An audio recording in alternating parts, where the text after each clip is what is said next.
An infinite network of equal resistance 1 ohm each is given to a supply using a 1 volt battery as shown in the given figure. Supply is not connected anywhere between the points A and B, then we have to find the ammeter reading and the equivalent value of resistance. So the first thing which we will be doing is we will be calculating the equivalent value of resistance. So I suggest that at A, the current which is entering is dividing into infinite proportions.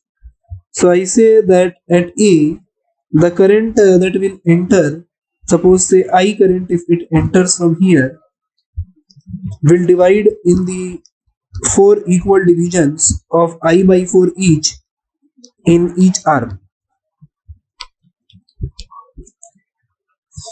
And when this same current is going to approach us at B, they will again rejoin all the I by 4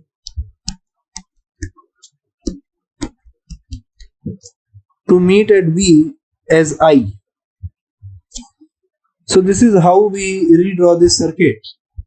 Now if we superimpose AB branch, so we say that the current in the branch AB on superimposition will give us a value of I by 2 current, and the resistance is R in between A and B.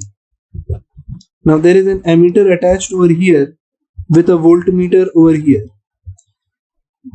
For the rest of the current that is I am drawing an equivalent resistance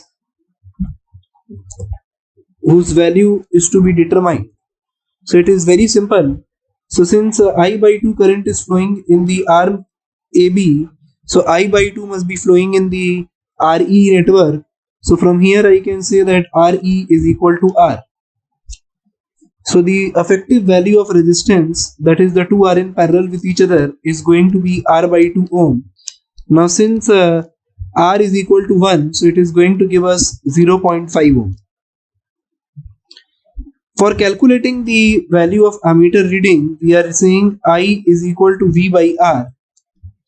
So the value of potential difference is 1 upon 0.5 will give us 2 ampere. So the value of 2 ampere current is in the reading of ammeter.